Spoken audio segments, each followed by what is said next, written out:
Welcome to Loreseekers Live. Let's get started. I, Sea Voyager, welcome to Eternum, an ancient land of fantastical legends. The Loreseekers, three of the finest storytellers of the New World, await your arrival. They'll spin ye a tale of mystery and adventure, so grab an ale and rest ye-self from your journey across the cursed seas. Very excited. Very excited. I like. You guys practicing your RP voices now? What's going on That's here? what I'm going to be. Oh, that's Borat. Oh, my friends, we're on the eve of beta. We're on the eve of beta. I don't know if you noticed, Joe Rogan, but that new word's like crack.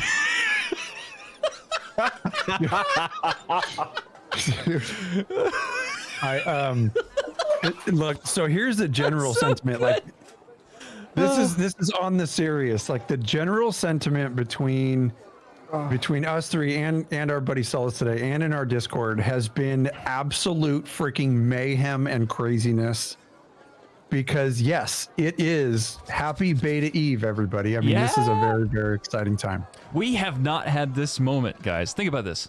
We have not had this moment in a very long, every bit of what, 6, 7, maybe 8 years? This kind of hype? This hype to me feels like Sweetwater hype. Way back in the day. Yes. You know what I mean? Hype. Everyone's Epic super hype. stoked. Yeah. Oh. Well, I think the thing is that we have not experienced a game launch. And you guys, this is okay. So, all right, let's pump the brakes. It's beta. Can you imagine how this is going to be in a couple of weeks? Oh yeah, man. Yeah, I know. I'm gonna have a stroke. You know what's crazy too is not only is it beta, how many of our old friends have circled the wagon? Yeah. Right? How many of our old friends have showed back up? People we played Sweetwater with, and we just, life went other ways, and here we are. We're missing one person that I remember, and that's Lynn Sarastro. Yeah. All we need is Sarastro. Out of the circle. And The circle.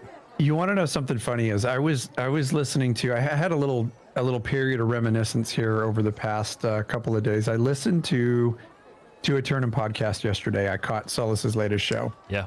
And he talks, he covers an article about how video games are no longer, the sit in your basement and rot your brain all by yourself. That it used to be, like when we were kids. With the advent of the internet, things have turned around incredibly for the social aspect of games, and you can no longer tell kids or adults for grown-ass men, for that example, that you're rotting away and you should get outside. You should go make some friends. And it's like, friends, this is making friends. Yeah. Oh yeah. It's insanely making friends playing video games nowadays. And so, yeah, that was my little trip around memory lane. And it's funny that Champ had said that about all of our friends that are returning, because it's true. And it's pretty cool. The company is filling out. Yeah. Yeah. We're not 50? even. Yeah, 50. 50? I think it's 50. Yeah, is that, yeah, Governor's there. Oh, hey, speaking of, before we jump in and do all the welcomes and everything, you want to do this now? Yes. I absolutely want to do this now. Yes. Okay, so Eternum cast, which is Solus, the Loreseeker Solus, was doing his own show, doing his thing. And he's our governor of the company, good friend of ours. Came over with us from ESO. We're excited to announce that To Eternum is going to become Loreseekers To Eternum, and we will be absorbing his show right onto our feed, so you'll have even more content to listen to from the same feed. We're going to aim for launching his show next Wednesday with the first episode. So anyway, warm welcome to our good friend. It has made sense to have him with us, To Eternum. So, Yeah. I think a large part too for me is what you don't know about Solus is he's selfless. And I'm going to tell you, the amount of work that he puts in and the just the brother that he is, right? I mean, we've spent a lot of time, the four of us have spent a lot of time together over these last several weeks getting prepared for this, right? For this journey, for telling this story of Aeternum, right? Right. And he has been a cornerstone of that. And I'm honored to have him with us too, you know, and I know I'm new too, and it's pretty awesome, you know, that we are here at the beginning of something great and we're going to make it greater, right? Yeah. Yep. That's right. Love it. We are. We're happy to have him aboard as an official Loreseeker creator with us. I mean, this is the week of creators. I mean, got, you know, pulled into the content creator program for New World, and then at the same time, Solus is joining our team as an official Loreseeker creator, and I think that is something that's very special for us. It's a first time for us. We've never done anything like that before. Yeah. But you know, if anybody has earned their place, it's definitely Solus. And yeah, it's that brotherhood and friendship that we've had, and it's you know, his openness with how we're going to run our company. It's his openness to, you know, to hearing ways to improve upon his show. I mean, you listen to his show quality; it's just absolutely fantastic. Yep. He's a great writer. He's putting out a really incredible kind of role play storyline that is going to tell the story of what the Loreseekers company is doing in the game as it parallels New World's storyline as well. And just take a listen. If you haven't heard it, you guys, you will be impressed. It is a really, really cool show. Agreed. And to those who may think, oh, wow, two different, like, how does that work? Well, in our previous route, when we were in Elder Scrolls Online, there are times when you may see different kinds of Loreseeker content. And this is one of the, while we will do that here as well, like with different mini-series built within the same feed, this is important because, just like Cash said, this is the first time we've ever brought anybody in. And we're not in the networks. Like, we'll be the first to tell you. We've managed them. We've done them from a podcast standpoint. But we're just like, let's just bring them in. Literally. And so it just made the most sense. And we're really stoked and super excited to have him with us. Good dude. So. Well. Can I give another shout out real quick? Absolutely. Please do. Okay. So Brandon Buckley, Sweetwater. Yeah. Right there. So Brandon, again, I'm giving you a shout out, brother. You were awesome. He gave me his personal soundboard for us to start our show with. And I kept that for a month. I met the guy 5 minutes. Like I said, I thought I was picking up a kilo for Mike, but man, that was weird. But anyway, so I picked up my board, gave him his board. Super happy guy. Gave me the T-shirt. Told him I'd wear it tonight on the show and give him a big shout out. So Brandon, hey brother, thank you again. You got me started, you know, on the show for Loreseekers, and I appreciate you helping me make this voice sound better. Agreed, man. Sweetwatersbomb.com. And Master Conniff also, sorry, he even made a comment. He's been working with them for their guitar work for about 10 years. Yeah. Right? Yeah. I went straight back to North Carolina. I normally keep it suppressed, but evidently saying guitar gets it right back. That does. He was also giving him a shout out, right? Yeah, Brandon from Sweetwater actually texted me today just to make sure that everything was going well. And I said, dude, everything is going freaking swimmingly.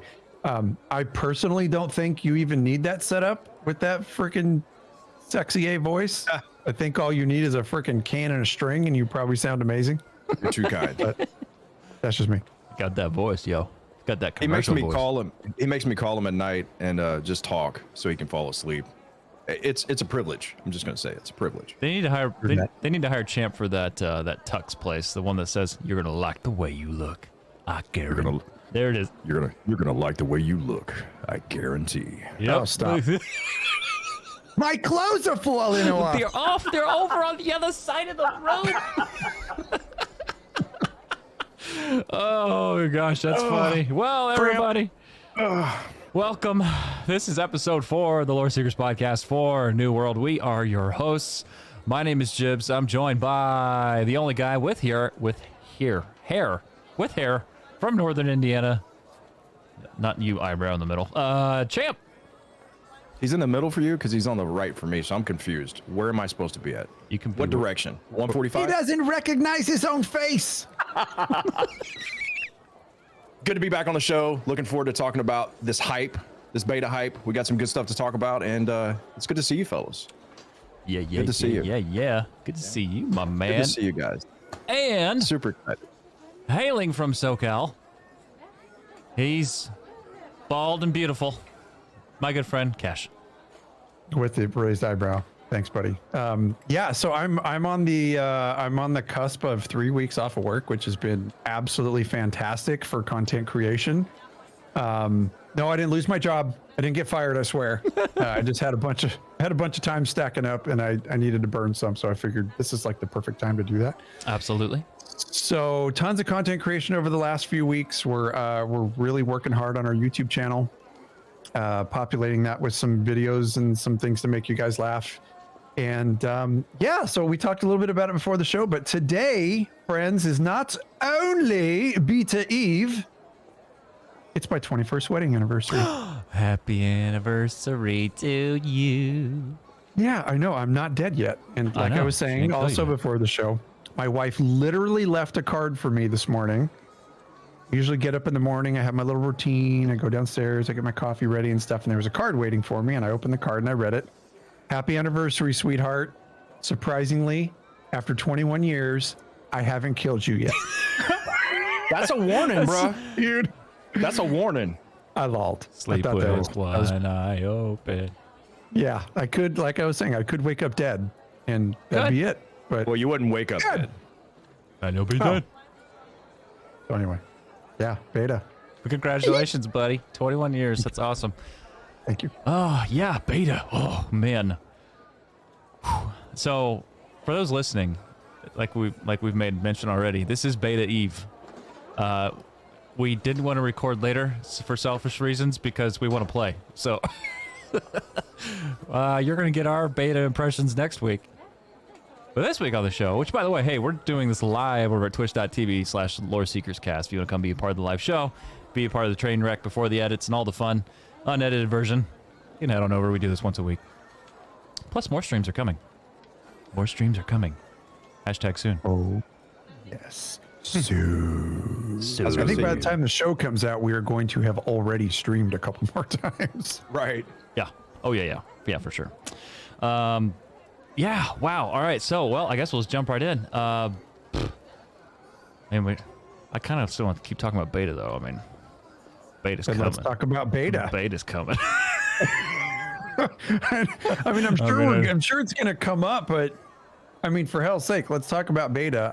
I for one, am super freaking excited about beta because this is going to be the first time that Cash actually gets his gritty little fingers on the game. Yeah, man. Yeah. That's an exciting time, bro. Yeah. I want to be standing next. Actually, we need to be in camera chat. I want to see your face when you walk on the beach. I want to hear you giggle when you hear the hatchet hitting a tree or the pick hitting a dude. I'm telling you, the sounds sold me. Yeah, and man. You're gonna love that. You're gonna love it. It's so good. It's so good. I love it when you say that. It just sums everything up that it's good. And I have I'm going to take a little bit of time in the character creator, obviously tomorrow to kind of hammer some stuff down. But I already have my character's name, so that's going to be half the battle for me. That's usually the worst part for me. So once I get him looking bald and beautiful, then I'm off. And I don't really plan on doing a ton of questing for my own personal beta experience. Most of my beta experience, I think, is going to be maybe take a few quests here and there, but I kind of want to save those for launch. And I'm going to be doing a lot of exploring and a lot of looting to try the different weapons and truly nail down what I want to play. But I'm really leaning towards bow and ice gauntlets tomorrow. Cash, when's the last? Try to remember. Think back. What is the last game that you played? Day one title. That as soon as you got in the game, the eye candy got you, yes, but you felt like you were in a game that, oh my gosh, there is so much for me to take part in, and it's going to take a long time for me to master it. The last game that I truly like, that overwhelming feeling. Yeah, like in a good way. Like, oh, there's so much for me to really explore, like on a vast level. I think like most launch titles, most MMO launch titles that you play have some semblance of that feeling because everything is fresh and new. But I would say the one where I was truly lost. I mean, even for probably the first 3-4 months of me playing the game, I was truly lost because there was so much going on. Was probably Star Wars Star Wars Galaxies. Yeah. Yeah. I would love to have said SWTOR, Star Wars: The Old Republic, but that game it was great. Storytelling was fantastic. I'm still a fan of the game. But I lost out on that game in about 6 months because it was so linear. But when you have a true sandbox game like Star Wars Galaxies was, and I know I probably haven't mentioned it on this show, but I've talked about Star Wars Galaxies for years because it is absolutely one of my favorite games ever. That game really had the do anything you want, go anywhere you want, feel to it for what it was at the time. So that's probably my last one. I never played that game. I didn't either. I never played that game. Somebody somewhere, it might be in a galaxy far, far away, but somebody somewhere is making the next great Star Wars sandbox. It's out there. I know it. Star Wars is real, you guys. I'm telling you. Did we just lose him again? 'Cause I feel like we lost Yeah, that him twitch. again. Whenever his eye starts to twitch and his nostrils flare, you know you're on a ride. You just got to let him finish. Yeah, If you pull a lightsaber out, I'm calling your wife. If I start clicking and popping, then you know there's a problem. Truth be told, that was the one game I always wanted to play. Was Star Wars Galaxies that I never got my hands on. Huge Star Wars nerd too. Don't do it now. No. Don't you be totally Because disappointed. let me tell you, you step foot in New World, that sound is ear candy. Oh my gosh, so immersive. But I think that's the first game, and I said this the last 3 episodes, but when Champ and I were in there, and we were in the middle of an ESO show at the time, and I knew, and you knew the moment you talked to me. You knew before I knew the moment, like that I was ready to move on. You knew before I knew, I think. When I was playing that closed beta, and I told Champ, I have to get off of here. I'm not going to stop. I haven't felt that kind of MMO addiction since like Lich King days. Dude, his sounds he made, he was giggly and giddy, and it was hilarious because I was hearing him make sounds that I'm like, I've never heard you make that sound before. And it was just, he was so, oh my God, oh God, oh geez, oh God, come look, oh God, oh geez. And I'm like, what are you, 5, bro? Are we in Toys R Us? Back in the day, because I don't think they have Toys R Us anymore. I don't know, do they? Oh man, no. Remember them days? Yeah. Jibs, I have to tell this story. Okay, go ahead. I have to tell this story. All Okay. right. So these, for lack of a better term, effers were sitting in Discord. And you guys, you have to understand that a month ago, and this is not to disparage anything, but a month ago, we were completely entrenched with our ESO show. That's what we were doing. And I have a very, very hard time with gaming focus. Like I play one game and I'm all in on that one game. And you know, when you're doing content creation like that, it's an incredibly important thing that you stay focused and you stay engaged with that thing that you're doing. And that's where I was. I didn't, and Jibs knows this just from being friends with me for so freaking long now, that if I don't have that focus, I feel like I'm spinning my wheels and then I get grumpy. Then the Italian in me comes out and I get grumpy. These two know. So what ended up happening is they felt, and it was out of respect for me, and I freaking love you both infinitely to the moon and back for it, but they were hiding a lot of their excitement about the game. And the one that had the biggest set of testicular fortitude was our friend Solus, who said, cash. Just watch this. And he started streaming it in Discord. And I'm watching this thing in Discord and I'm just going, oh shit. And I was mad at him. I was mad at him for doing it. I was like, stop doing this. So literally I watched them play for about probably 3 hours that night. And I was blown away with what I saw, you know, just seeing the sights, the sounds, the next gen MMO, and the fact that it's Amazon And we all know that we're taking a chance with Amazon, but it's freaking Amazon. And I'm just going, okay, this is, and it doesn't help that Solus has worked for Amazon for 10 years. So he's a total salesman. Oh, absolutely. And the next day I was at work and my head was spinning, like the gears weren't meshing. I'm just like, what the hell's going on? So I called Jibs and I go, dude, you gotta level with me. Oh, Where's your head?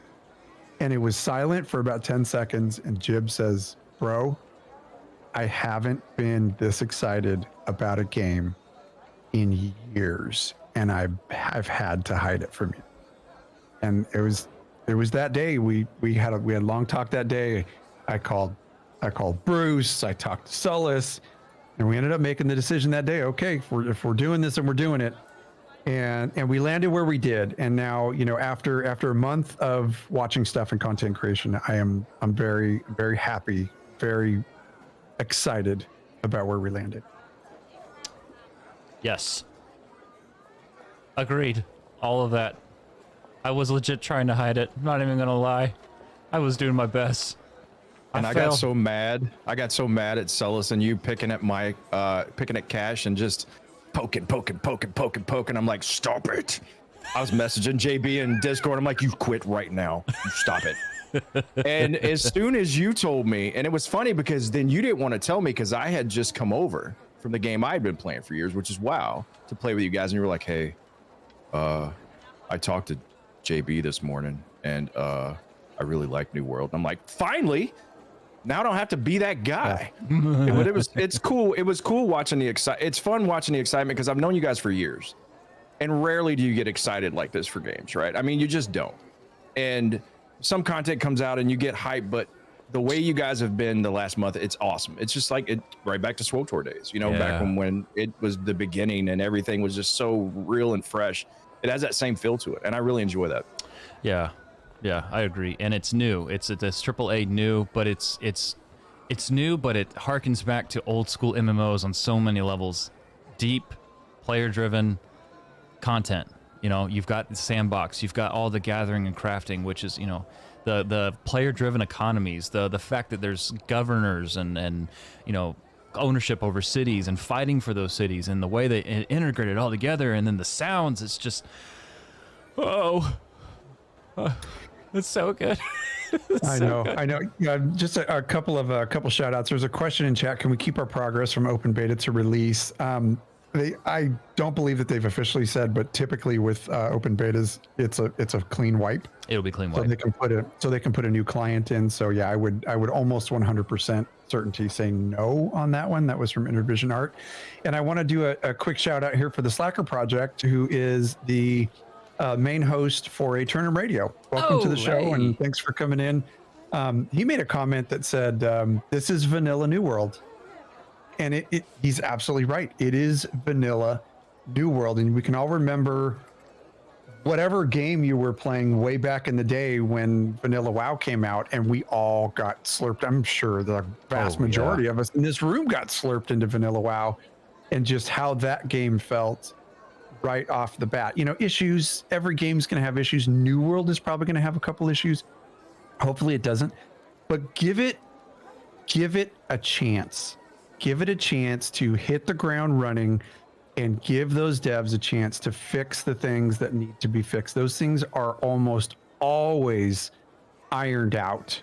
And that's kind of what I'm looking forward to. And I think we're going to get into this in a little bit too, about, you know, how communities can be at certain times with stuff like that. Yeah. But I think that given the time, this game has the potential to blow some socks off. Yes. Wow. Rebellion said, true story, never played WoW. This will be my first full go at an MMO. Oh, you're in for a ride. You're in for a ride, my friend. You're in for a ride. To the party. Yeah. Welcome to the next level. Next level MMO. Yes, that's the best part. Like, dedicate your, like, anyone who's listening, come along for the ride and stay with the ride, because there's going to be highs, there may be lows, but they're going to get that stride, and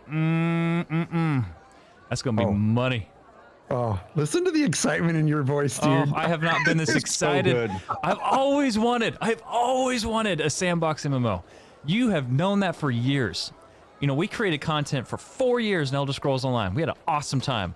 Great memories. I love all the developer team, everyone there. Fantastic. The entire time I was doing that show, I never made a mystery. Everyone knew I always wanted to play a sandbox MMO. Yeah. This is New World. And I'm so excited. You have Amazon behind it, powerhouse already of a company. And then you've got everything that, by the way, everything that they accomplished, I don't know if anyone knows, but if you go through and you read those updates of things that they add to the game, like all the PvE, they did all that, I think it was within the last year.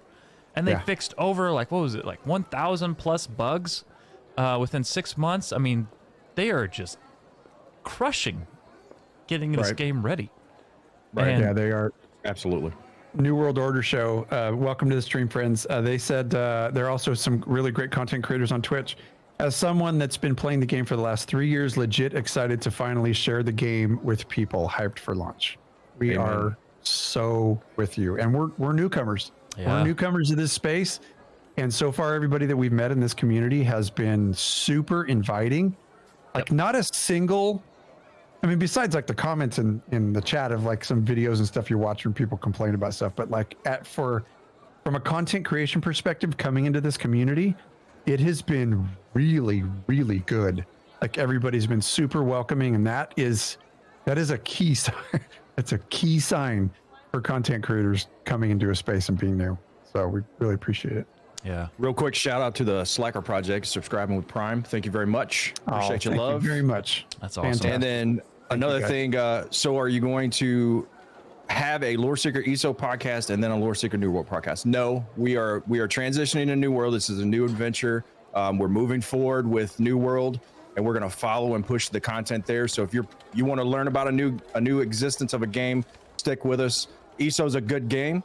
We enjoyed it while we were there, but we've just been pulled this way, and we're very passionate about what we do, and we're going to put that to this. So just to let you know up front, full transparency, we are New World bound. That's right.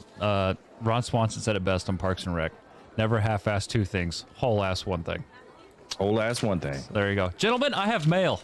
You hear it? I'm getting proactive about it. I talked to the governor, and he's like, hey, we're going to give you life insurance because you know how it can get a little dangerous.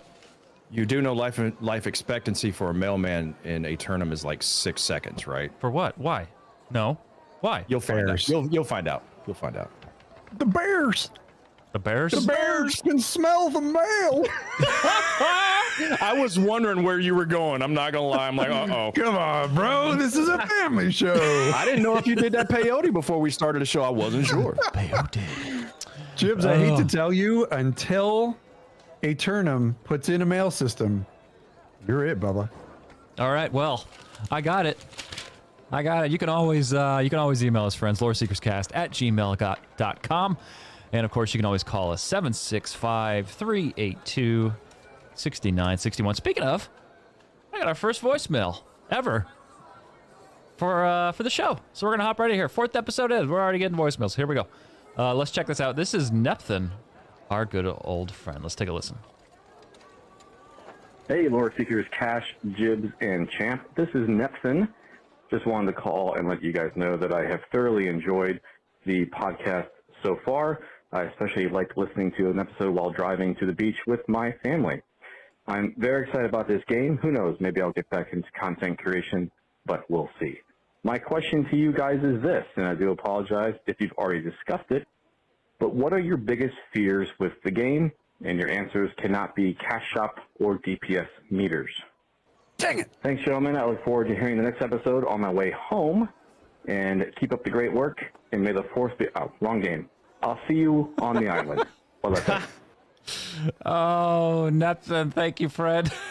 That was awesome. So before we get into that, like I know we talked about it earlier, but one of the things that has made this such a magical experience already is having our friends from almost 10 years ago now, where we all met, coming back, and we're all just like having this giant reunion.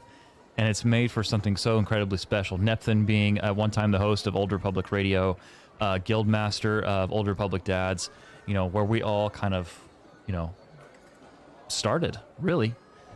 And so this is that alone, that experience alone. Seeing Scuba Steve show up in Discord, I about flipped my crap. I about started squeeing like a little girl in the kitchen. I was cooking dinner. It was just awesome. Sorry about that. Was that a burp? Are you crying? Or? Yeah, no, that was actually, it just came up. I almost puked a little bit. Oh, fantastic. Yeah, Just sorry. a little bit in your mouth. A little bit in your mouth. Oh, I love making you edit stuff. Anyway, just to kind of harken back to what I was talking about earlier about how the gaming space brings people together.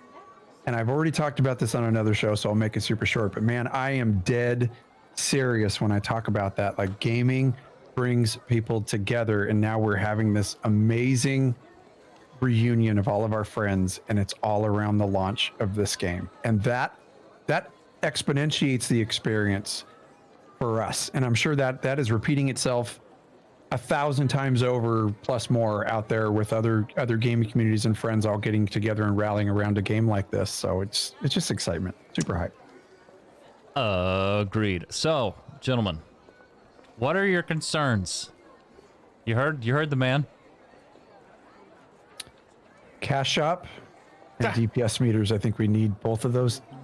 Was I not? Oh, sorry. Wrong thing. Wrong. False. False. Oh, I think Dwight. the one thing that worries me the most is that in New World there is this beautiful betrothal that we've talked about before of PvP and PvE. So what we're going to get are two completely different groups of gamers. You're going to have your PvE gamers who are coming in for story and the lore and the content and the expeditions and end game stuff.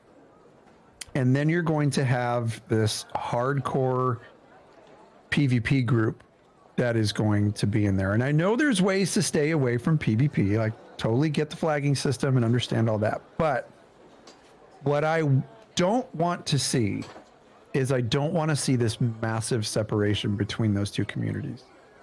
I want this game to intertwine. I want all the different styles of gameplay to intertwine here. So I want to see a true PvX happening here, to where there is a concentrated effort in these companies and a concentrated effort on the battlefield to have everybody being able to play their game the way that they want to play their game, without toxicity, with some kindness and some good sportsmanship. I really, really want to see that, and we'll allude to this a little bit later with some of the other things that we're going to talk about. But that's my biggest concern. My biggest worry is that we're going to have this separation of the two. But that being said, New World has done a really, really good job, and we'll see how it executes in the game. But I think New World has done a really good job to be able to bring those two communities together, the PvE and PvP community. So see where we lay. To add on to that, what I think is important to note is that World of Warcraft had a really good control of that when they had community management. When they had people that when you opened up a ticket, you actually typed back and forth with a person. Almost, sometimes it was 12 hours, sometimes it wasn't. But when they had community management, they didn't have as many bots. They didn't have as many trolls, and we all know those types of people, and we're going to get those in New World. So what I challenge the players of New World to do is to not allow them to bring the power base, right? We have the power. If you don't feed the trolls, do what you're supposed to do. If they're doing stuff that they're not supposed to be doing, take that moment, report them. If you never report a troll or someone who's hassling you, they're never going to get dealt with. So let's be the good community and police our own community. And I think that's a big deal. And with the community management that I believe that this game is going to have, and they've shown they have, you have a route to be able to do that. So I agree with you, Mike. I agree with you, Cash. I really do. When it comes to man, Operational security. They all know. I don't think it exists. I don't think it's ever existed. I can't help it. You do it too. When we're best friends, what's the difference? Last show you called me by my first name twice. Oh, my bad. But I don't care. Point being is, I agree with you though. I really think that if the community management is where it's supposed to be and where it's going to be, we're going to be okay with that situation. I like that. I will say there is an article I read today regarding PvP because there was talk. I saw it mentioned. Sarfus and chat talked about I don't think the majority of PvP community wants that. They want a server where everyone wants to PvP because it's more action. And when I wish I had the article. It just came out like on Wednesday. That's for those tuning in on Monday, September 8th. And it was talking about PvP in regards to, is that going to be a thing? I think it was Windshear that made the dev that made the Steam comment. Anyway, and he said actually the vast majority of what we're seeing, they don't necessarily want that. They want, from what I understood from that article, I have to go read it again, but basically that they want kind of like that interaction that's already taking place. That's taking place in that kind of that mix. I will say, as a PvP player at heart, I want that. Because that to me screams longevity, because you see the way that PvE and PvP are married in New World, the way the systems overlap. Building upon that layer by layer, I think, is vastly more important than having a PvP server, because each affects the other in the long term. Does that make sense? It makes perfect sense. And if you look at it from a longevity perspective, if you have this great big sandbox game and the PvE content is coming out in whatever cadence, it's going to have to come out in whatever cadence Amazon sets. And hopefully they choose a cadence that was similar to Elder Scrolls Online's cadence, because that was freaking insane, the amount of content that they consistently put out. But here's my point. Point is, in the end game, the types of players that are truly going to make the end game experience have longevity is PvP. That's where I think, because at a certain point, the PvE will start to slow down when you're talking about expeditions and lore content and story content and such, but PvP will remain consistent. There will remain PvP players making a name for themselves. Certain companies are going to make some name for themselves in PvP. People are going to be feared.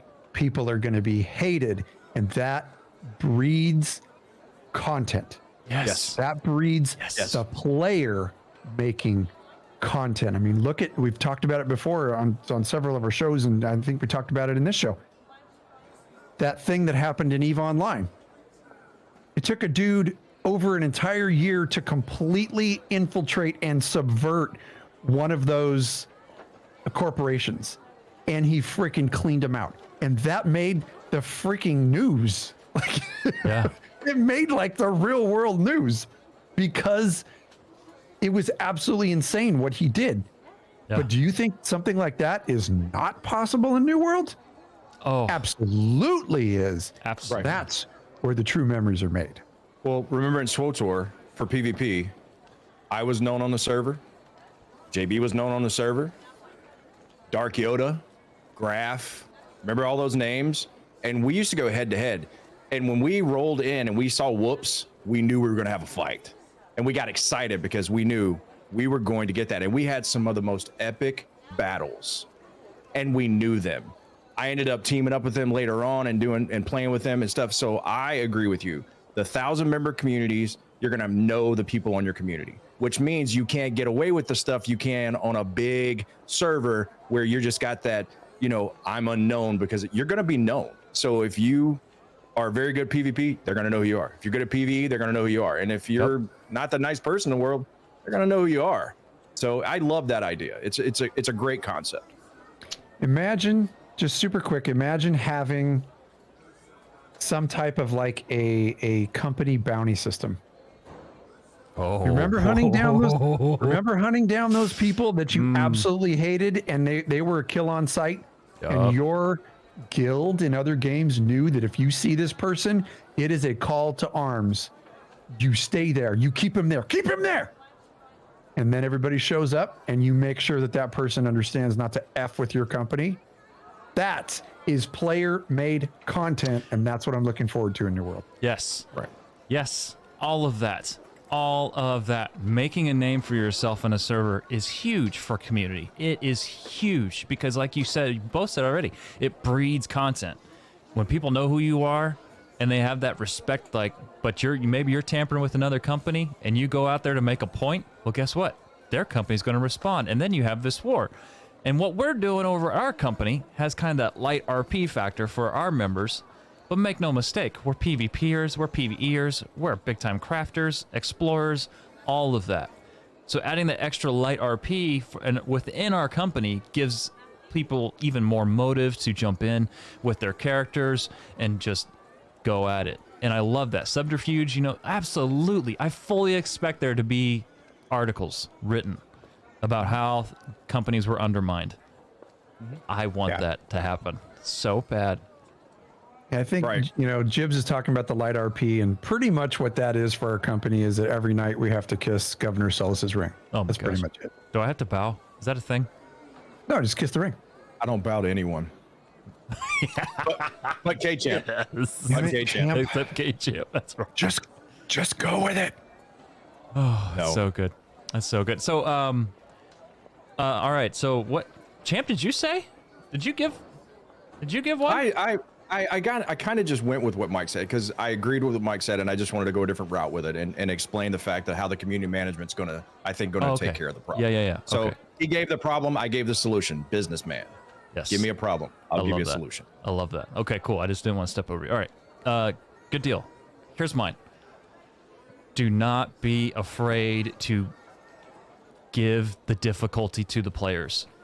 Do not be afraid to keep something difficult. Keep that level of difficulty, because it means more from us. It means more to me as a player when we achieve something that, like, for instance, a world boss, whatever it is, that I can't just go stomp myself. It feels like it feels like there's no payoff, and it feels like I just can't. The level of achievement, like the satisfaction of that achievement is taken from me. Do not be afraid to lean into the difficulty and keep it difficult, because that to me brings good memories, man. When you get those achievements, when you get those titles, when you get those things, remember when XYZ happened? Remember when we went to XYZ cave and we finally cleared this? That's what I want in this game. Don't be afraid of the difficulty. Please, please keep it. Keep it. Don't just make it easy. Yeah, I like when a normal NPC kicks the crap out of me. Yes. Yeah, it makes you feel like you have to earn it. You have to actually pay freaking attention. Yeah. What I'm excited about is figuring out the dungeons, because I haven't watched any videos, and I'm not going to. I'm going to figure it out on my own. I'm not looking at any walkthroughs. That's right. The three of us and two other people who are just glutton for punishment, we are going to go in there and we're going to figure it out, because I don't want to know. I want to figure it out, because I think that's one of the things.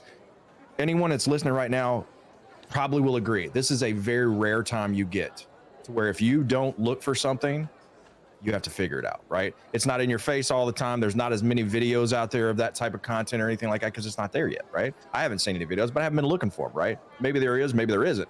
I don't want to see that. I want to get that adrenaline dump. Yeah. When I walk in there with a shield and a sword or a big hammer and just kind of standing there looking at this thing going, wonder what he's going to do. Yep. Where's the healer? I always lose the healer. Dude, Right. those puzzles, like, I've caught little snippets of it. I haven't watched full runs of some of the expeditions, but oh my God, the mechanics in those, and not like boss mechanics, the mechanics of the things that you have to figure out. Not only does it look fun to figure it out, but when you do, the way things move and the way you have to do things with your entire group, I think they nailed that. And if they can kind of continue that flavor and really make you feel like there's a reason for you to be there and there is a prize to be won for completing it, if they can keep that hype, that's going to be pretty freaking solid. Yeah. To back up too is when we were talking about the PvE and the PvP, you always get that lull of PvE content, right? When they're in the middle of, if the PvP, maybe a concept that's new is, so that's how you earn your next tier weapons or your next tier gear, right? So, and I don't mean having direct PvP, but even if you defend it, right, and you store so many points, I mean, it's a throw at the wall, right? But that's a way to give content to where you're constantly improving your character, even in the lulls of the PvE content, and that could make the PvP more needed and more wanted and desired by people. I keeping agree. the toxic, if they can keep the toxicity, and I hate to say it, but if they can keep the toxicity under control, this game has a very good footprint to be successful. Oh, agreed. 100%. Absolutely. 100% agreed. That's actually a really good idea. Figuring out a way to incentivize your crafters, your explorers, your PvPers during those kind of in-between, lulls, which happens in every game. It happens in every game we've ever played. It's part of it. Right. That's a cool concept. I dig that. All right. Yep. Hey, everybody, I found all these pages of lore. What can I get for these? 16 cents and a stamp. Get out. Wait, we don't have a mailman. Get out. Oh, there you go. Speaking of mail, we got another one here. This is from Solus, who's in chat. He's our governor. Hello. So he wrote 2 parts. There's a part in character, and there's a part out of character. I like the in character. Should we do that, or are we going to the... Oh, no, you have to read it in character. Oh, yeah. So you better pick your favorite voice. Here we go. Don't do it wrong. I'm out of water. /IC right here. All right. Seekers, I've heard tales of your travels in me early days here on Aeternum. I have reason to believe you're in pursuit of something that interests me as well. This land, angry, its people, lost. Why? More importantly, how? I believe engaging in this inquiry shall shine light on our most basic questions, yet most complicated curiosities. I come with no more than 30 loyal to a cause. Absent is the desire to wage conflict with you. Should you ever need, my company is at your disposal. I fear the times ahead will require a sword where your quill marks, and may mine be yours. Shall we meet in person one day? May it be known a gesture of an arrangement was proposed. Your actions in that moment shall be me answer. So mote it be. Solus, the Faceless. All right. I think I peed a little. I need more water. I need a break. Woo, anybody got a cigarette? Oh, so here's the out of the character version. Seekers of Lore. A game's community is not defined by its community managers, but those in its community. We see the stark contrast of World of Warcraft communities and compare them to Elder Scrolls Online communities in both positive and opportunistic ways. I would love to hear from each of you. 1, your fondest memories were from any gaming community you were a part of. Or, I'm sorry, what your fondest memories of any gaming community you're part of. And 2, how do you see New World / its community managers facilitating a similar or greater experience? And lastly, 3, what do you hope to see from New World's community moving forward? It's a 3-parter. Champ, you want to take it? Your fondest memories were from any gaming community you were part of. Mog Nation. Going to Dragon Con with people I had never met in real life, like face to face. People I had spent years with, getting to know their families, getting to know their likes, their dislikes, getting to hug my boy Cash there in person as he picked me up in Indiana as we drove all the way to Atlanta, Georgia, as we picked up several members of our group. Mm-hmm. That's what a community is supposed to be. We went down there to Atlanta, Georgia for Dragon Con. We brought, what was it? What was that spaceship game? Star Citizen. Star Citizen. We brought their head developer down there. They had never done that before. We did that. It's so fun to build these relationships. Like you said, mom and dad, get outside and play or go make some real friends. I'm making real friends. Because these two gentlemen right here, I've never met JB in real life, face to face, but he's my brother. I love him. And Cash is my boy. And that's my fondest memory.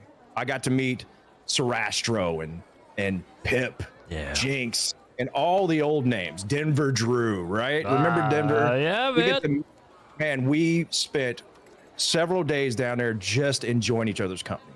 And that was pretty awesome. That's my fondest memory. I like that. How do you see New World, its community managers facilitating a similar or greater experience? By being a community management team, taking initiative and control of this game and not allowing someone to tarnish it, right? Be there for your people. Listen to the community, and they already have. And let me prove to you why. And this is why I'm excited. They backed the release of their game up to make it better. Yeah. That says a lot. Yeah, it's huge. That says that they listen to the community and what they say. That says that they read what you write. I mean, if you're writing something, you know, that's just complaining, that's one thing. But I have noticed several people putting things that they wanted fixed, and I've seen them fixed. Someone commented earlier how bad the alpha was compared to now. I got into an early beta and didn't even know this was the game that I was going to be playing because it was completely different. And the way that they built that, it's amazing. Yeah. And then 3, what do you hope to see from New World's community moving forward? Participation. Participate with your players. Play your game with your players. That's another big one.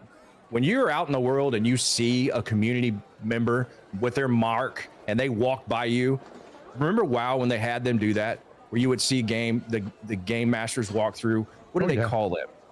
What were they called? It was just called Game Masters, wasn't it?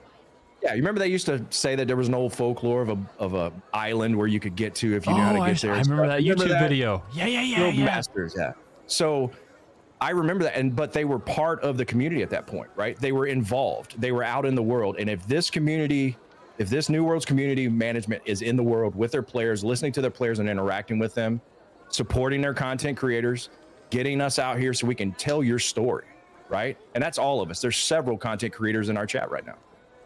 And giving us the platform to make this game even greater, right? To make people fall in love with what we are already in love with.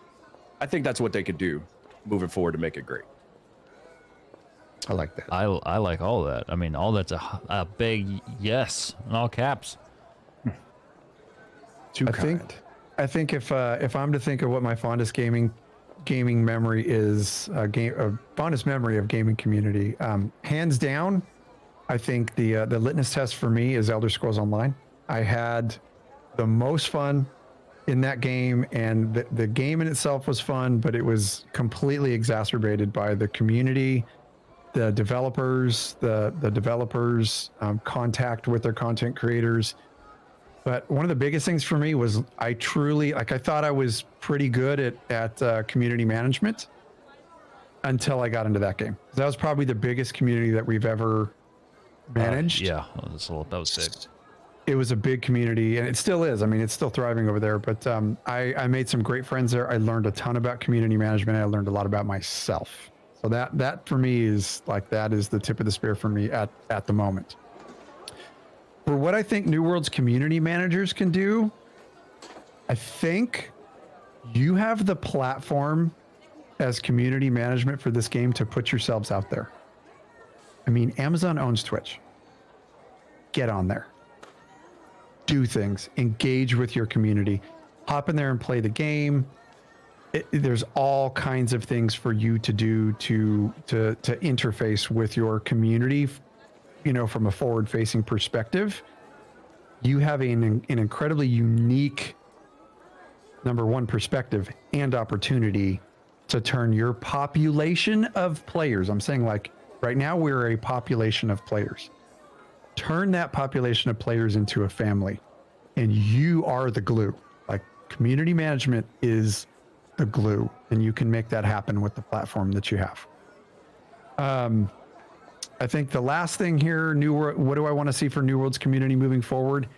I want to see kindness and sportsmanship out there, because like we were talking about earlier, we have this marriage between PvP and PvE.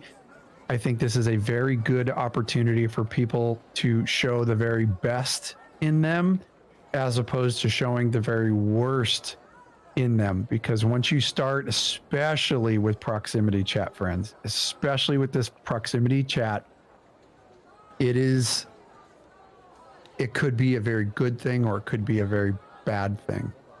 One thing that I really liked in a lot of the videos that I'm watching on YouTube is there some incredibly talented PvP players out there, and quite a few of them will get through this long, drawn out fight with somebody and best them, and then tell them in proximity chat, good fight. That was great. Have a great night. And then they make their way. And that to me is that is what I want to see in this game. And if you lose, it's not a permadeath game. Nobody's going to take your stuff. Just respawn and move on and learn from it. That is really what I hope happens. My biggest concern is that the PvP community could be toxic, and I just don't want that to be the case. I'm going to piggyback on both those last 2 points because I agree on both of those. Everything you said, community management, getting out in front, be, be present on Twitch, really connect with your player base, and then of course, the healthy community moving forward. The part that to me that really stands out with memories from gaming community that I was a part of, it was Loreseekers and the Elder Scrolls Online. It was the moment that we got to go. Here's my favorite moment. I think my favorite era of that was, and by the way, folks, we're gonna get ready to jump to the news here in just a minute, New World News. But my favorite point from that time was when we got to take the trip to San Francisco, and we were on the stream at the Twitch headquarters for the Elsewhere reveal.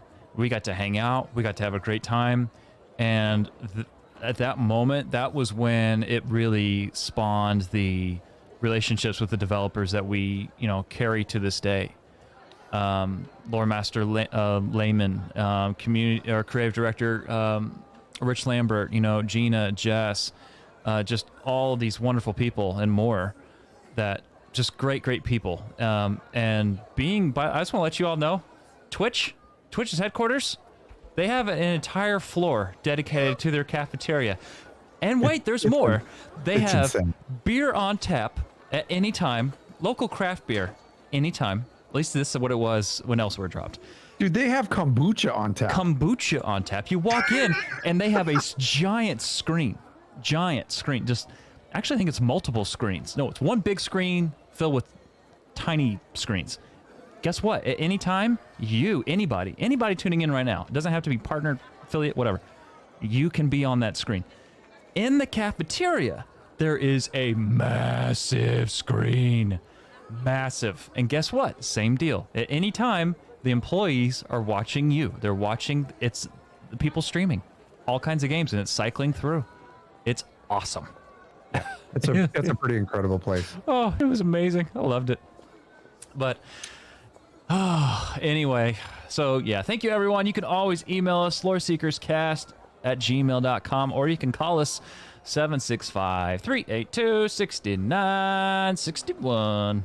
Oh, yeah. Eternum's news has arrived. All right. Well, this coming to us from techspot.com. EVGA.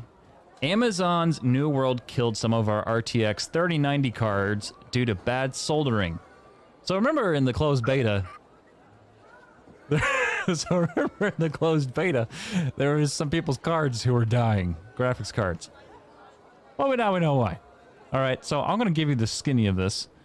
Essentially, EVGA is reporting the actual reason for the failures is there was simply, quote, poor workmanship regarding the cards. Specifically, the, quote, subpar soldering around the card's MOSFET circuits. It added that only a handful of products from an early production run in 2020 suffer from this problem, and that the affected batch represents fewer than 1% of all graphics cards sold by the company. For those of you who don't know what was happening, people were booting up the main menu, and their frame rate went from 100 FPS to 800 FPS instantly, thus frying the cards. Oops. Oopsie daisy. But anyway, so just to be clear, which by the way, EVGA only received like 24 affected cards, they're stating. And of course they replaced those as well. So anyway, shouldn't see any issues this time around. Yeah, I think there's a couple things here. It seems like Amazon and EVGA both covered their bases, but in the long run, it was really cool to see EVGA kind of own up to a quality issue. And I can only imagine, because like normally there's like quality control is like a little quality control sticker on items and stuff. I wonder if they were able to track it down to the person that actually soldered those cards. Imagine if it was one dude You know what I mean? If that was the same dude, I would imagine at this point he's looking for What'd I work. say? Hey, Tom. Can we talk to you about your soldering jobs here? You remember I told you I need you here on Saturday and Sunday? Well, you're not working here anymore, buddy. I mean, that's what would happen. Bye. See ya. You're darn tootin'. You're darn tootin'. I like how you you think did. we all sound like simpletons over here in the Midwest. You did a real bang up job on that soldering. I got to tell you that there on those 24 cards. Don't you know? Don't you know? Did I Or- say soldiering? You said soldiering. You did. And I chuckled because it's going to be a thing. That's going to And be another I'm short. You're going to do a short. That's going to be a YouTube short. Oh, For those I of you hate who don't so know, much. go to YouTube on our channel, and we have shorts on there where Mr. Cash over here likes to grab pieces of our communications and make fun of us. It's a good time. One of the biggest things about me, if you don't know, I'm a little bit of a grammar warrior. And I don't miss any. There we go. Back to the EVGA show. All right, EVJ. So anyway, EVJ, boom. That's what's happened. Yeah. Hopefully there's no issues. I'm assuming now as we talk, you know, hopefully there was no issues over the beta week and those tuning in on Monday. But anyway, you're holding your finger up like you have a point. Because I have more points. Okay. Go ahead. It's really just one more. I think besides the poor Just let him sap that did finish. the crappy, soldering job, it was nice to see EVJ kind of own up to it. But I think at the same time, Amazon they sell a lot of their stuff on Amazon. So I don't really think that they were in the business of wanting to piss off Amazon by going, nope, it was them. It was them. It's their stupid game. Yeah, I don't think so. I don't think so. Tell Chuck he's taking it on the head for this one because we're not going to blame Amazon. I can tell you that right now. Do you see how One big- guy, just get rid of him. Yeah, just fire the man. Jesus, we'll hire him tomorrow when it's all done. Yeah. We'll replace 24, 3090s. Like, hey, my card got jacked up too. No, I'm sorry. I don't have a proof of purchase. I lost it. Can you just send me a 3090, please? Oh. The Starfish said, I think the soldering is done by machines. Could have been a machine calibration. It's true, but I can tell you, I worked for a company where I soldered. You soldered some stuff there? I soldiered some stuff, and we did it by hand. And it was the airplane computers for like 747s, and I did that for a while. We had to do it all by hand. So I don't know what their style is, but yeah, it could have been anything. But it's just nice to have the company step up and go, hey, we made a mistake. This is what we did. So it's kind of cool. Plus, who wants to piss off Amazon? Nobody. Oh, so anyway, short news week, and rightfully so, because closed beta is tomorrow, less than 24 hours. But anyway, so before we move on to the lore lesson today, one thing we really wanted to talk about was the new world payment model, which in a lot of ways, in my opinion, is kind of monumental in the world that we live in. In other words, I like when you lower your eyebrows and you listen intently, Cash. It's like you're waiting for me to mess up on a word. I'm not. I'm just trying to pay attention because my attention span's super short nowadays. I'm already thinking about dinner, my nighttime cup of coffee. You got a buffet I'm going to tomorrow. Oh man, but anyway, so the game's $40. $40 and that's it. I mean, actually 30, and if you get the deluxe, it's 40. Completely going, separate from what you see often nowadays, which is, 80, 90, 150. Granted, a lot of the stuff is physical items. I get that. That helps increase that cost. But $40, guys. That's it. No submodel at all. It's kind of different. Yeah. You don't see that nowadays. Yet. Ooh, do tell. Right. Well, I mean, there could be, there certainly could be, but here's the issue.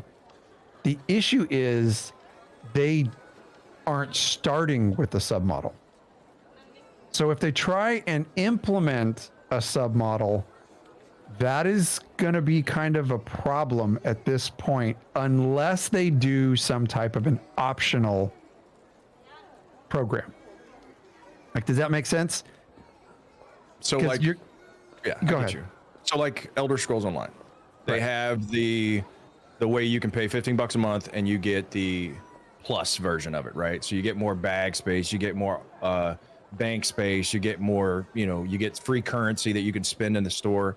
I think that model works as long as there's no $150 houses. That's all I'm saying. That's all I'm saying. Because I have to buy those houses because I need somewhere to live. Yeah. Yeah. I get that. I want to throw something crazy. So instead of a $15 a month sub model, well, this may be putting my head on the chopping block. How do you guys feel about seasons? Champ, you did Red Dead Online. I did Red Dead Online. We saw the seasons there. What do you guys think? I mean, it's like when in a world full of battle royales, in a world, where there's all these seasons, which seems to be kind of the going thing. Is there room for that in New World? Look at you both think. Da, da, da, da. I'm not a fan of seasons because it reminds me of like Fortnite. Oh, and that makes me want to punch myself in the face repeatedly. He said, what I mean? So you're saying there's a chance? But like it's this isn't like a first-person shooter game, and that's what I see for those. Like that the season model is perfectly fine for those games, but I think it breaks the immersion. This is so nerdy. I think it breaks the immersion. I think it breaks the buy-in of the player to have seasons like that, as opposed to some kind of an optional submodel, or just sticking with the buy to play option and having a cosmetic cash shop, because they have to bring their money in somehow, right? So I don't know. Convince me. Tell me I'm wrong. What is the benefit to having some type of a season program? Depends on the timing. If you do it like every 3 months, you're going to get $20 per person or $15 by person every 3 months, right? So you're not getting the $15 a month, so like subscription fee, but you are getting some money. But I don't agree with it either. I'm not a big fan of the whatever you call. What did you call it? The seasons? Seasons? I don't know. We call them battle pass. Battle like passes, a battle pass. or yeah, right. like that seems like Call to of be. Duty, Yeah. Every rotation they bring out different. Like they brought out Rambo, bro. Rambo. They stepped over. Same. Yeah. I mean, they dropped John McClane too. I'll give them that. Right. John McClane was pretty good. I'll leave it. But I think maybe a marriage of both. I don't know. Marry some of these ideas. The thing of it is, though, is I bet it's going to be unique. That's the one thing that I think is going to happen. I hope it's going to be unique, like different, because everything else is different. The sounds are different. They're taking things to the next level. I hope they take this to the next level. Maybe they got some new plan we don't even know about. Instead of seasons, how do you feel about just having Amazon Prime? I could see that. I could see that. I could see I could see them totally marrying, the mothership. I could absolutely see them marrying the mothership to this game. Mothership. But I think probably what would be a little more palatable for gamers, because believe it or not, there are some people out there that probably aren't Amazon Prime customers. There are some people who are dead set against that. And if you really want to piss them off, then make it like an exclusive thing where you get exclusive things if you're an Amazon Prime customer. Tie it to Twitch Prime. Maybe that one more palatable. Don't get me wrong. I freaking order everything on Amazon. Me personally, I think it's a brilliant idea because I'm an Amazon customer and I probably always will be.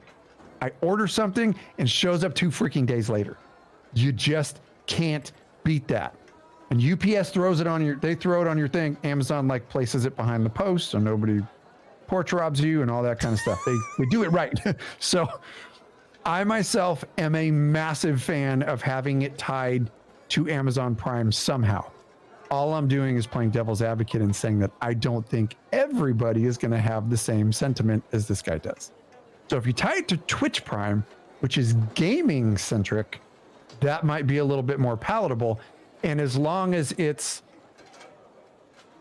maybe there's certain, I don't want to say bonuses because that's going to make it sound like pay to win. And then, there's going to be riots. I don't want that.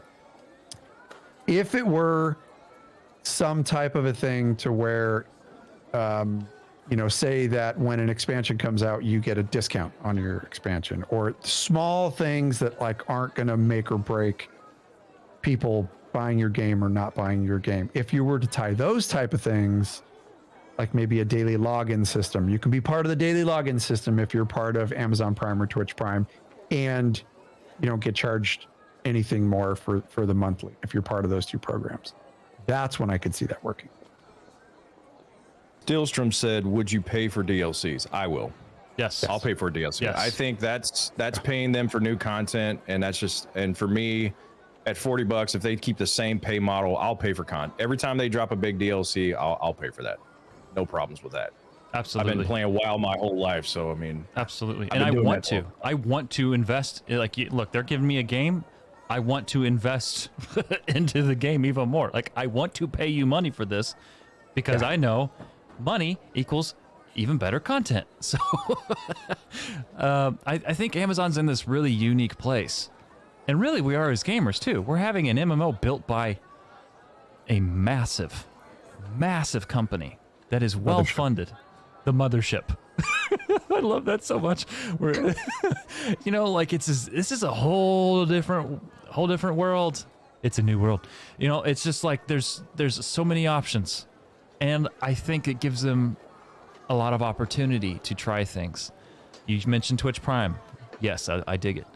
I'm not completely opposed to Amazon Prime. I'm also very much in the ballpark of I enjoy a traditional sub. As long as you're taking care of your subs, taking care of them, and keeping it very separate from those not subbing at all, then I love that. And paying for DLCs, yes. I don't know what, is it weird, or is it just like because it's the norm of what we've done for so long that we're accustomed to paying money out monthly?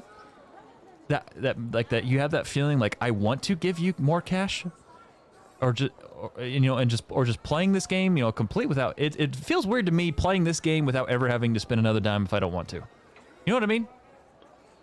I know what you mean. I am also in your camp. I prefer a subscription model.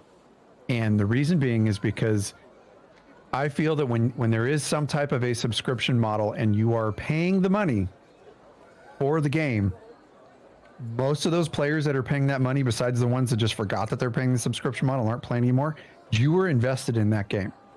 And it also creates, this is gonna sound bad, it creates a barrier to entry for some of the a-holes out there that just want to get in and play a free-to-play game or a buy-to-play game, and they want to come in and wreak havoc.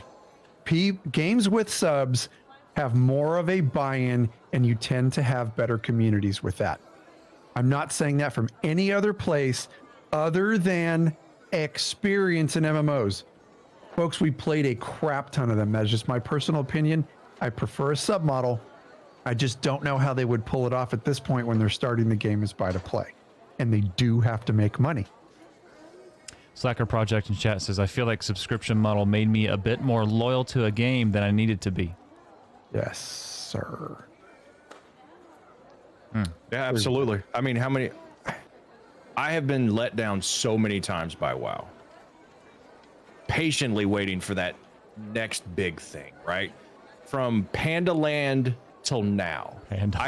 I stayed with it. I stayed committed to it. I played that game for 15 years straight, bro. Yeah. It was always either my main game or my backup game that I would drift off to. And I waited, but I paid that sub forever. I never stopped it because that was my piece of that game. I owned that little bitty piece because I paid for it every month. And that meant a lot to me because that's why I stayed with WoW so long. So I agree. I think a sub model is a good place to go, and maybe they will institute it, and they can. They can say, here's the game, the next DLC, we're going to start a sub model. People are going to complain, but guess what? People complain if you give it to them for free. So it doesn't matter. Whatever works best, but I prefer a subscription, 100%. The one thing I don't want to see is, and this is going to be just a small amount of bashing here, I do not want to see the free-to-play option and then a sub option similar to what Star Wars The Old Republic has. Right. where they put all of these little tiny things in the game behind a freaking paywall. That to me drove me absolutely crazy, that for as long as I played that game and for as much money as I gave them, if I wanted to come back and try the game, I had to buy it on the cartel store in order to roll a certain race. I mean, imagine, I know that, rolling different races isn't a thing in New World. Imagine having to pay for certain weapons that you wanted to play. F that. No. That would drive me crazy. No. Do not do that thing. Please. So the what was that space game where you played like the space ninjas we used to make fun of? Was it Mainframe? Oh man, that thing Warframes? is huge nowadays. Warframes. Warframes? Yeah. But you had to buy every new character that came out. Yeah. You had to buy it. Yeah. Or you wouldn't get it for like a year. I mean, and I spent a lot of money on that game back in the day. I remember. Oh man, nice pull. That Rhino Prime that I got. Whoa. Oh, that was Yeah, I spent a lot of money on that game. Well, I think closing, yeah, they've got it really. They're at such a unique place that being that's a brand new MMO, like no one else is at, and they have a chance to break ground on something new, and being that it's already such a massive company, the mothership, could totally, it could totally try something new, and they could swing it because it's Amazon. If you had to pick, if both of you had to pick, like in one sentence, what would be your optimal model? Subscription. Straight sub? Straight sub. Straight sub, pay for DLC. And then have a cash shop on top of it, but of nothing but transmog items that ups your RP value. That's it. Skins for your weapons, but nothing that gives player power, period. Just looks. Yeah, that's it. a slippery ass slope right there. Yes. Yes. You got to stay away from that, because if you get to where people think you're pay to win, people are going to just fall out. But they're not going to do that. They're not going to do that. I don't believe that at all, because why would you do that? That's killing a game before it even gets started. Right. Oh, this is a tough one. Okay. I am partial to Twitch Prime or Amazon Prime more so, because it's such a part of my normal life and one that I want to keep. But I don't know how well that would transfer over to gamers. So, $10 a month sub instead of $15. So that way they set a precedent of something different and new. And kind of shake things up a little bit, because it's Amazon, they could probably swing it.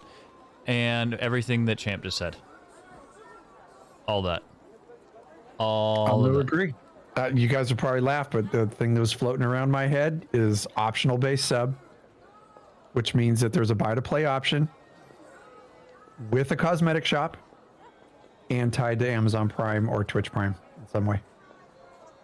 I dig it. Yeah. All right. Oh, good stuff, gentlemen. Well, Are you ready for lore? Are you ready for lore? oh, I am ready for lore. Folks, we'll be right back. It's time for that lore lesson.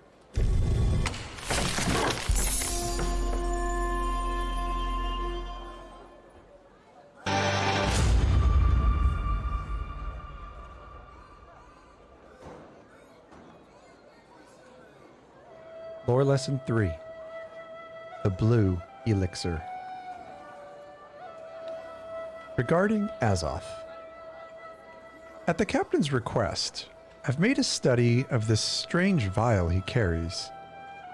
What lies within is neither mineral nor liquid, defying all known properties of matter. It glows a haunting blue and seems almost to hum when held by human hands. All who make the perilous journey to Aeternum seek this Azoth, but few understand it. I hope I'm able to study the wellsprings of this substance, said to be found on this strange island, and hope even more that I can send my research back to the old world. Almeida Umber, scholar and naturalist to the Capital Survey Expeditions. Mere courage. Azoth, the primary source of supernatural power on the island of Aeternum. The island itself seems to be infused with the element. It has seeped into every grain of sand, every blade of grass, and every cell of its fauna. Azoth's uses in Aeternum are vast. It serves as a form of currency. Crafters can harness its power to enhance the bonuses of their creations. It is needed to reset your character's weapon talents. It is also utilized as a catalyst for translocation, engulfing the user's body in continuous waves of crystal blue vapor until they are thrust through the never, appearing again in a completely different place. Fun fact: when using Azoth as a currency for fast travel, you can quickly traverse the map so long as you have the required amount to do so and have discovered your destination prior to recalling there. With a base cost of 50 Azoth, the cost to your travel may be increased or decreased depending upon the distance to your desired location, your current encumbrance level, traveling within your own faction, or whether or not you are within company-controlled territory. Aside from the mechanical uses of this magical blue liquid within the game, Azoth itself had a place in the history of the real world.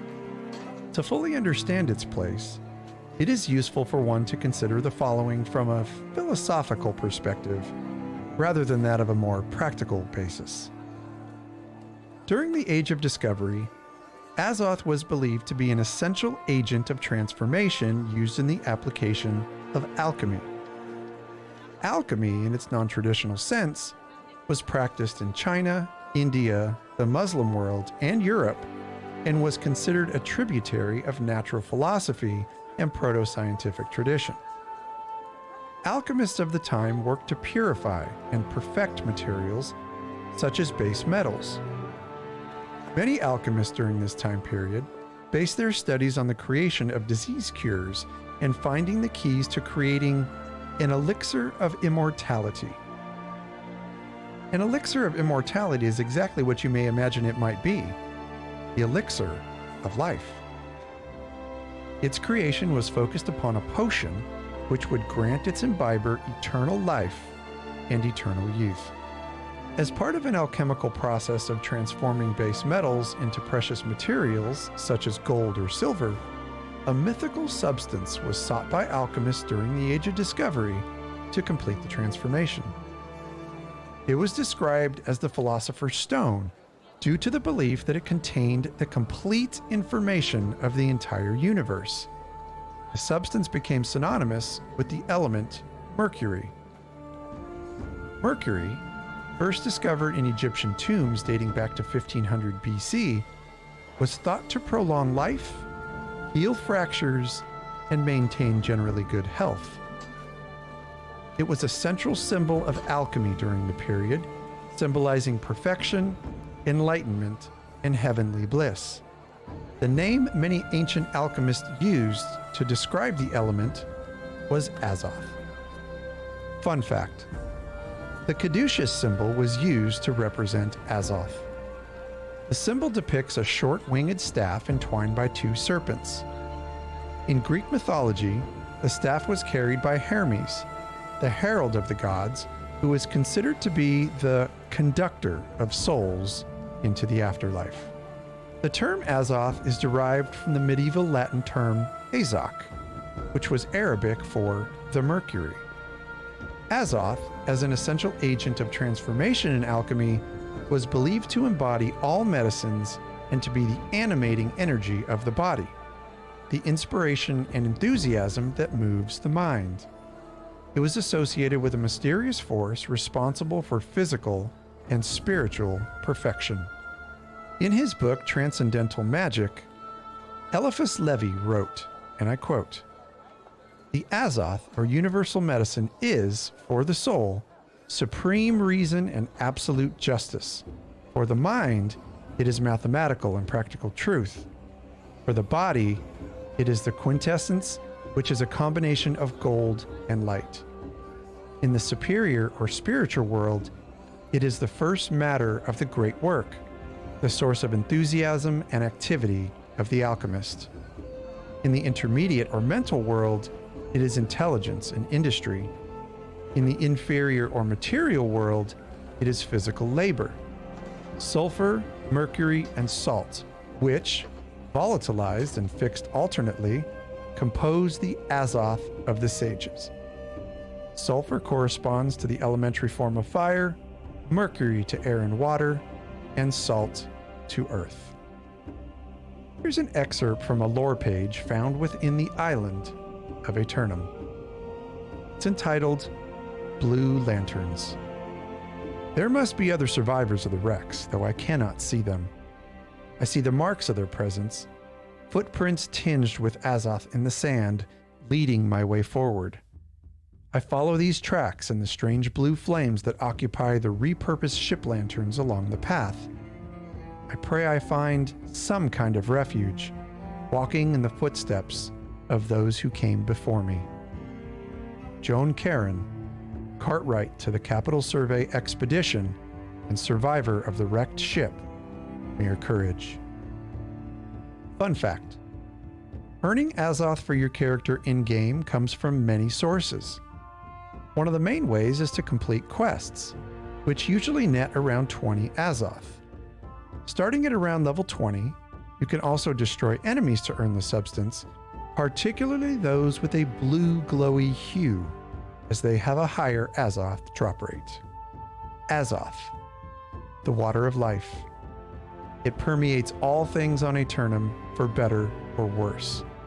It absorbs into the very being of every form of life it touches, including the very souls of those from foreign lands who have reached the shores of the island. Once affected, a mere human is imbued with powers they would have never imagined possible. But this is Aeternum, a land where anything is possible.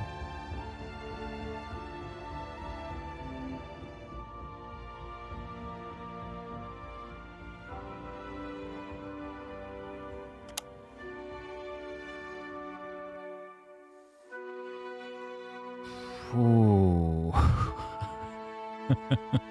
You did it again, bro. Thanks, buddy. You did good, my man. Remember when on stream we got Champ here and a Viking helmet now? And El Cash and the Conquistador. I have transformed into Manuel, the Conquistador from España. Oh, goodness. For those of you all here at the live show, stick around. Hang on just a minute. Don't leave. For those of you who are tuning in, thank you so much for hanging out with us here on the show. We hope you had a great time, and tell us how we're doing. You know, first tell your friends about us, but also take a moment if you could and leave us a review. Tell us how we're doing. Whatever podcast app you're using, however you're tuning in, let us know where we stand. For every 5-star written 5-star review that we get on iTunes, though, we show you some love by giving you a shout out and reading your review right here on the show. We got a couple here today. One from Fighter Fanny of USA says, I have followed Jibs and Cash from the beginning of the Loreseekers podcast for ESO. Never once was there a bad episode. Oh, bless your heart. There was. That one time. Though I was sad to see them move on to a new game in Ashes of Creation, a game I had no interest in whatsoever. I still listened because it seems they can take any game and find the most interesting things about the lore and stories behind them. Now, they are taking on New World, and the laughs, witty comments, and great lore stories continue with a new member and champ, who is a fantastic addition to the crew. That's awesome. Fighter Fanny, thank you so much. Thank you, Fighter Fanny. That's really cool. Appreciate it. Thank you. Wicked Scamp from USA as well says the Loreseekers have been putting out quality content for years, and their previous show based Elder Scrolls Online was nothing short of amazing. It's incredible. It's incredibly exciting to see Jibs, Cash, and Champ bring their infectious enthusiasm over to New World with another high-quality show. These guys will have you laughing and smiling the whole time, and truly are great at bringing a sense of community. I really recommend watching their live Twitch stream to get the full experience of what this show has to offer. Keep up the great work, guys, and I continue to look forward to seeing you in Aeternum. Wow, Wicked, thank you so much. Yeah, big ups. Really cool. Big ups. That's big right. ups. That's right. I have a quick shout out. I want to throw a shout out to the Warboard on Twitter, he's in here, another content creator. Fantastic content creator friends, great stuff that they're posting on Twitter, and he just gave us a huge shout out on Twitter about our show, and that's very much appreciated. Thank you, Warboard. Appreciate it. Thanks so much. Now, if you want to call us, you can call us at 765-382-6961. Please keep your message to 1 minute or less. You can email us at loreseekercast@gmail.com. Find our podcast, Written Lore, Lore Lessons, articles at loreseekercast.com. Explorers, you can follow us on the Oh my Twitters. gosh. I didn't know we were doing voices. Sorry. I want to redo mine. That time has passed. Shut your mouth, conquistador, and you let me speak if I Yeah, dude, I'm just kidding. Skull. You can follow us on the social medias, friends. Follow Jibs at JibsIRL on Twitter. Follow Champ at Champ2504.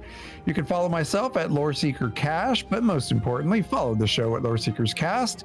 You can follow us on Instagram at Loreseekers Cast, and don't forget to follow Loreseekers to Eternum, the show by our good buddy Sullus, where he presents an amazing RP storyline and talks community building in New World. And you can follow him on Instagram and Twitter at AeternumCast. And you can also follow us all right here at our cozy little home on Amazon's twitch.tv/LoreSeekersCast. Friends, thank you so much for tuning in. We hope you have a great week. Most importantly, we hope you enjoyed the open beta. We'll see you next week with our impressions. Much love. Be safe. Be awesome. You're awesome. Skull. Yup.